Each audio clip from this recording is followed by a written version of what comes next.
Back to career guide live চলে এসেছি GK class নিয়ে আমি আবার। আজকে আমাদের আলোচনার বিষয় হচ্ছে হরপ্পা সভ্যতা। ঠিক আছে, হরপ্পা সভ্যতা সম্পর্কে কিছু ইম্পর্টেন্ট কোয়েশ্চেন্স নিয়ে আজকের ক্লাসে আমরা আলোচনা করব। তো চলো দেখা যাক আজকের ফার্স্ট কোয়েশ্চেন কি বলেছে, হরপ্পা সভ্যতা কে আবিষ্কার করেন? অপশন এ তে রয়েছে দেখো দয়ারাম সাহানি, অপশন বি তে রয়েছে রাখাল দাস বন্দ্যোপাধ্যায়, অপশন সি তে রয়েছে জন মার্শাল, অপশন ডি তে রয়েছে ওপরের কেউ নন। আচ্ছা, হরপ্পা সভ্যতা এটা নিজের মধ্যেই কিন্তু একটা বিশাল সভ্যতা, এর মধ্যে অনেকগুলো শহর রয়েছে। তাই পার্টিকুলারলি যদি আমরা বলি যে হরপ্পা সভ্যতা কে আবিষ্কার করেছে, এটার কিন্তু কোনো একজন মানুষ নয়। ঠিক আছে, কিন্তু এখানে যে টার্মটা আছে দেখো হরপ্পা, হরপ্পা যে শহরটা রয়েছে, প্রথম আবিষ্কৃত শহর হচ্ছে হরপ্পা, সেই শহরটা কিন্তু আবিষ্কার করেছিলেন অপশন এ দয়ারাম সাহানি। ঠিক আছে, দয়ারাম সাহানি 1921 খ্রিস্টাব্দে 1921-তে হরপ্পা শহরটা আবিষ্কার করে, যে প্রথম আবিষ্কৃত শহরের হিসাবে কিন্তু পরবর্তীকালে পুরো সভ্যতার নামকরণ করা হয় হরপ্পা সভ্যতা। অপশন বিতে যেটা রয়েছে দেখো রাখাল দাস বন্দ্যোপাধ্যায়, রাখাল দাস বন্দ্যোপাধ্যায় 1922 খ্রিস্টাব্দে, মানে কি হরপ্পা সভ্যতা আবিষ্কৃত হওয়ার ঠিক নেক্সট বছর আবিষ্কার করেছিলেন মহেঞ্জোদারো সিটি। ঠিক আছে, অপশন সিতে যে নামটা তোমরা দেখতে পাচ্ছ দেখো John Marshall, John Marshall Indus, Indus valley civilization যেটা বলা হয় হরপ্পা সভ্যতাকে ইংরেজিতে, যে হরপ্পা সভ্যতা বা সিন্ধু সভ্যতা, সিন্ধু সভ্যতাকে ইংরেজিতে বলে কি ইন্ডাস ভ্যালি সিভিলাইজেশন। এই ইন্ডাস টার্মটা সবার প্রথম ইউজ করেছিলেন জন মার্শাল 1924 খ্রিস্টাব্দে। ঠিক আছে, তো চলো দেখি আমরা নেক্সট কোয়েশ্চেন। সিন্ধু সভ্যতার যে স্থানে বন্দরের সন্ধান পাওয়া গেছে, আচ্ছা অপশন এ তে রয়েছে দেখো লোথাল, অপশন বি তে রয়েছে ঢোলাভিরা, অপশন সি তে রয়েছে রাখিগাড়ি, অপশন ডি তে রয়েছে কালিবঙ্গান। এই যে চারটে সাইট বা চারটে সিটির নাম দেখতে পাচ্ছি আমরা আগে জেনে নিই যে এই চারটে সাইট বর্তমানে ভারতের কোন স্টেটে কোনটা অবস্থিত। অপশন এ আর অপশন বি তে তোমরা দেখতে পাচ্ছ কি লোথাল আর ঢোলাভিরা, এই দুটোই কিন্তু বর্তমানে গুজরাটে অবস্থিত। ঠিক আছে, প্রেজেন্ট স্টেটে ইন্ডিয়ার এই দুটো হচ্ছে গুজরাটে অবস্থিত। অপশন সি যেটা রয়েছে দেখো রাখিগাড়ি, রাখিগাড়ি অবস্থিত কিন্তু হরিয়ানাতে। ঠিক আছে, আর অপশন ডি তে যেটা রয়েছে কালিবঙ্গান, কালিবঙ্গান অবস্থিত হচ্ছে রাজস্থানে। এই চারটেই কিন্তু হরপ্পা সভ্যতা বা সিন্ধু সভ্যতার চারটে ফেমাস সাইট। এখানে যেটা কোশ্চেন করা হয়েছে যে স্থানে বন্দরের সন্ধান পাওয়া গেছে সেটা হচ্ছে কিন্তু অপশন এ লোথাল। লোথালে পাওয়া গেছে বন্দরের সন্ধান, যেখান থেকে কি হরপ্পা সভ্যতার সময় বাণিজ্যিক লেনদেন হতো যে সমুদ্রে বা জাহাজের মাধ্যমে, সেটা কিন্তু লোথাল থেকে হতো। তো চলো দেখি নেক্সট কোয়েশ্চেন। সিন্ধু সভ্যতার অধিবাসীরা যে ধাতুর ব্যবহার জানতো না, আচ্ছা অপশন এ তে রয়েছে তামা, অপশন বি তে রয়েছে ব্রোঞ্জ, অপশন সি তে রয়েছে লোহা, অপশন ডি তে রয়েছে টিন। সিন্ধু সভ্যতার অধিবাসীরা কিন্তু অনেক রকম ধাতুর ব্যবহার জানতো, সেই ধাতু ব্যবহার করে তার বিভিন্ন রকমের অস্ত্র শস্ত্র বলতে পারো, বাসনপত্র গয়নাগাটি বিভিন্ন রকম কিন্তু নির্মাণ করতো, বিভিন্ন মূর্তি হতে পারে, সেগুলো নির্মাণ করতো তারা। ঠিক আছে, হরপ্পা সভ্যতাকে আমরা বলি কি তাম্র ব্রোঞ্জ বা তাম্রপ্রস্তর যুগের সভ্যতা। তাই এটা স্পষ্টই বোঝা যাচ্ছে যে তামা আর ব্রোঞ্জ এই দুটো ব্যবহার কিন্তু ওরা জানতো। এছাড়াও এখানে যেটা রয়েছে দেখো অপশন ডি তে টিন, টিনের ব্যবহারও কিন্তু ওরা জানতো। হরপ্পা সভ্যতা যেই সময়কার সভ্যতা, সেই সময় অনাবিষ্কৃত ধাতু কিন্তু একমাত্র লোহা। তাই হরপ্পা সভ্যতার যে অধিবাসীরা ছিল তারা কিন্তু লোহার ব্যবহারটা জানতো না। নেক্সট কোয়েশ্চেন দেখছি আমরা। হরপ্পা সভ্যতার প্রথম শহরটি কত খ্রিস্টাব্দে আবিষ্কৃত হয়? আচ্ছা, এটা আমি ফার্স্ট কোশ্চেনে আলোচনা করলাম যে হরপ্পা সভ্যতা প্রথম আবিষ্কৃত শহরই হচ্ছে হরপ্পা। ঠিক আছে, সেটা কত খ্রিস্টাব্দে আবিষ্কৃত হয়? 1921। অপশন বি তে রয়েছে দেখো 1921, 1921-এ হরপ্পা শহরটা আবিষ্কার করেন দয়ারাম সাহানি। ঠিক আছে, বাকি শহরগুলো সম্পর্কে আমি বললাম। এখানে দেখো 1922-এ কোন শহর আবিষ্কৃত হয়? মহেঞ্জোদারো। কে আবিষ্কার করেন? রাখাল দাস বন্দ্যোপাধ্যায়। আর 1924-এ কি হয়? 1924-এ জন মার্শাল ইন্ডাস এই যে টার্মটা, সেই টার্মটা কিন্তু প্রথম ব্যবহার করেছিলেন। ঠিক আছে, নেক্সট কোয়েশ্চেন দেখছি আমরা, চলো। আচ্ছা, হরপ্পা শহরটি কোন নদীর তীরে অবস্থিত? আচ্ছা, কোন শহর কোন নদীর তীরে অবস্থিত, এটা থেকে কিন্তু বেশ কোশ্চেন হয়। হরপ্পা সভ্যতা এটা একটা ভালো কোশ্চেন হওয়ার জায়গা। অপশন এ তে রয়েছে দেখো কি সিন্ধু নদ, অপশন বি তে রয়েছে ঘাগর নদী, অপশন সি তে রয়েছে রাভি নদী, অপশন ডি তে রয়েছে সরস্বতী নদী। সরস্বতী নদীর তীরে অবস্থিত হরপ্পান সিটি হলো বানওয়ালি। ঠিক আছে, বানওয়ালি শহরটা কোথায়? সরস্বতী নদীর তীরে অবস্থিত। অপশন বিতে রয়েছে দেখো ঘাগর নদী, ঘাগর নদীর তীরে অবস্থিত হরপ্পান সাইট হচ্ছে কালিবঙ্গান। ঠিক আছে, কালিবঙ্গান হচ্ছে ঘাগর নদীর তীরে অবস্থিত। অপশন এ তে রয়েছে দেখো সিন্ধু নদ, সিন্ধু নদীর তীরে অবস্থিত হচ্ছে মহেঞ্জোদারো। আর অপশন সি তে যেটা রয়েছে দেখো রাভি নদী, রাবি নদীর তীরে অবস্থিত হরপ্পা শহরটি। হরপ্পা শহর মানে পার্টিকুলার কিন্তু একটা সিটি, অনেকগুলো সিটি নিয়ে হরপ্পা সভ্যতা, সেখানকার মধ্যে এই যে হরপ্পা শহরটি পার্টিকুলার, যেটা ফার্স্ট আবিষ্কৃত শহর, সেইটা অবস্থিত কিন্তু রাভি নদীর তীরে। আচ্ছা, এবার অনেকে কোশ্চেন হতে পারে যে হরপ্পা শহরটা হচ্ছে রাভি নদীর তীরে অবস্থিত, তাই তো, আর হরপ্পা হচ্ছে ফার্স্ট আবিষ্কৃত মানে সিটি আর কি, তাহলে এটাকে সিন্ধু সভ্যতা কেন বলা হয়?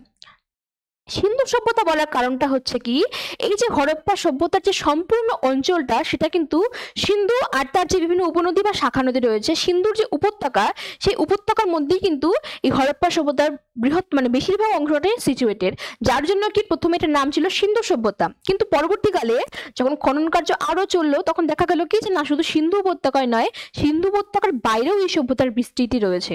তখন কি করা হলো, যে ফার্স্ট আবিষ্কৃত সিটি হরপ্পা, তার নাম অনুসারে সভ্যতার নামকরণ করা হলো হরপ্পা সভ্যতা। ঠিক আছে, নেক্সট কোয়েশ্চেন দেখছি আমরা, চলো। আচ্ছা, সিন্ধু সভ্যতার কোন শহরে সবচেয়ে বড় শিলালিপি পাওয়া গেছে? আচ্ছা, শিলালিপি তোমরা জানো, শিলার উপর খোদাই করে লেখা হরপ্পা সভ্যতার লিপি।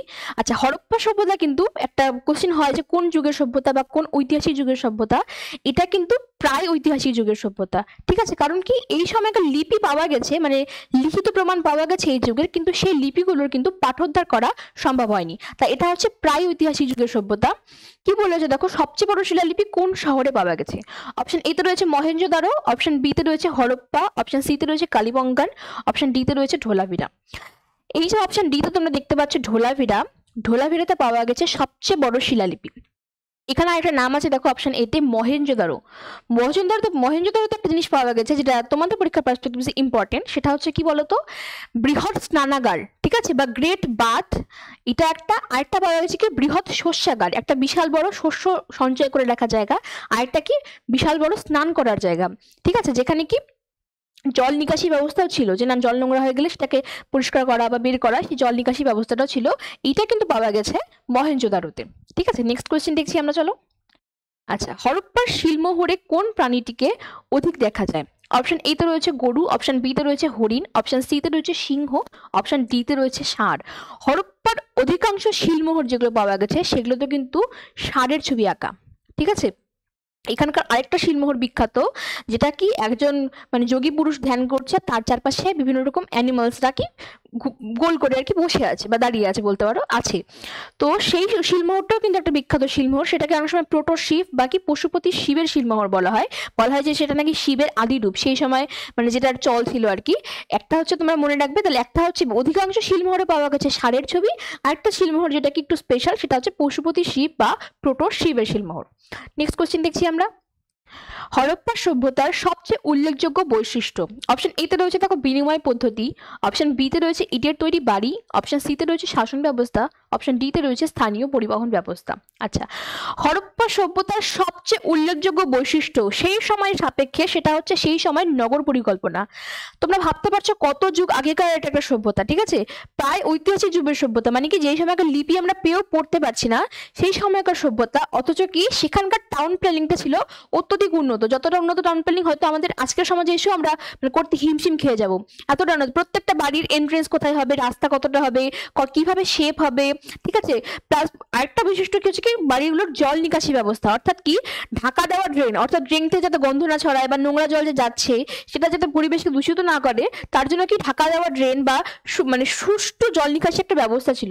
তাহলে হরপ্পা সভ্যতার সবচেয়ে উল্লেখযোগ্য বৈশিষ্ট্য কিন্তু নগর পরিকল্পনা ফার্স্ট, সেকেন্ড হচ্ছে তোমাদের জল নিকাশি ব্যবস্থা। এখানে যেটা রয়েছে দেখো, সেটা হচ্ছে সেই মানে অপশন হিসেবে হয়ে যাবে কিন্তু অপশন বি, ইটের তৈরি বাড়ি। ঠিক আছে, সেই সময় কিন্তু ইটের তৈরি বাড়ি ছিল হরপ্পা সভ্যতায়, পোড়া ইটের বাড়ি। ঠিক আছে, যেটা হচ্ছে সেই সময়কার এই হিসাবে এই সভ্যতাটাকে কিন্তু একটু মানে ইউনিক করে তুলছে।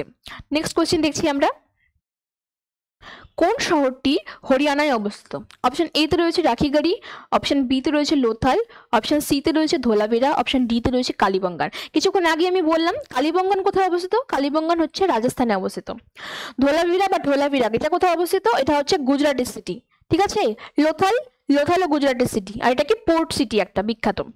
অপশন এ তে যেটা রয়েছে দেখো রাখিগাড়ি, রাখিগাড়ি হচ্ছে হরিয়ানায় অবস্থিত। ঠিক আছে, আচ্ছা এখানে আরেকটা তোমাদের অ্যাডিশনাল ইনফরমেশন দিতে চাইছি, সেটা হচ্ছে কি আমরা কিছুক্ষণ আগে দেখলাম ধোলাভিরায় কি পাওয়া গেছে, যে বৃহত্তম শিলালিপিটা পাওয়া গেছে, তো সবচেয়ে বড়। আরেকটা কথা হচ্ছে কি ধোলাভিরা হচ্ছে কিন্তু latest discovered Indus valley site, অর্থাৎ কি ইন্ডাস ভ্যালি বা হরপ্পা সভ্যতার যে শহরগুলো এখনো পর্যন্ত আবিষ্কার হয়েছে তার মধ্যে সবচেয়ে শেষে কিন্তু আবিষ্কার হয়েছে ধোলাভিরা। ঠিক আছে, সবার ফার্স্ট হচ্ছে হরপ্পা, আর এখনো পর্যন্ত সবার শেষ আবিষ্কারকৃত শহর হচ্ছে ধোলাভিরা। আর এই যে রাখিগাড়ি তোমরা দেখছো, রাখিগাড়ি হচ্ছে লার্জেস্ট, সবচেয়ে বড় যতগুলো শহর আবিষ্কার হয়েছে আর কি, তার মধ্যে আয়তনে সবচেয়ে বড় শহর হচ্ছে কিন্তু রাখিগাড়ি।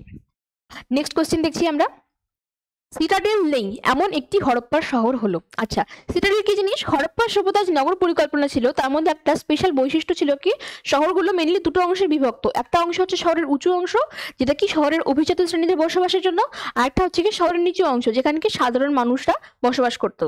এই যে উঁচু অংশটা ছিল যেখানে অভিজাত শ্রেণীরা বসবাস করতো, সেই জায়গাটাকে কিন্তু বলা হতো সিটাডেল। ঠিক আছে, সিটাডেল নেই এমন শহর কি হরপ্পার? অপশন এতে রয়েছে দেখো লোথাল, অপশন বিতে রয়েছে রোপার, অপশন সিতে রয়েছে আলমগীরপুর, অপশন ডিতে রয়েছে চানহুদারো। চানহুদারো হচ্ছে হরপ্পার এমন একটি শহর যেখানে কিন্তু সিটাডেল নেই। ঠিক আছে, চানহুদারোতে কোনো সিটাডেল নেই। আর এখানে তোমরা অপশন দেখতে পাচ্ছ একটা নাম, যে আলমগীরপুর। আলমগীরপুর হচ্ছে হরপ্পা সভ্যতার ইস্টার্ন মোস্ট পয়েন্ট, অর্থাৎ পূর্ব দিকে হরপ্পা সভ্যতার যে বিস্তৃতি, সেই বিস্তৃতির শেষ পয়েন্ট হচ্ছে কিন্তু আলমগীরপুর। হরপ্পা সভ্যতা, আচ্ছা হরপ্পা সভ্যতা থেকে আমাদের 10টা কোশ্চেন আলোচনা করা হলো। আশা করি তোমাদের ক্লাসগুলো ভালো লাগছে। ঠিক আছে, তোমাদের যদি কোনো টপিক থাকে, তোমরা যদি কোনো স্পেশাল টপিকে ক্লাস করতে চাও, অবশ্যই আমাকে কমেন্টে জানাবে। ভালো থাকো, সুস্থ থাকো, দেখতে থাকো career guide live. Thanks for watching.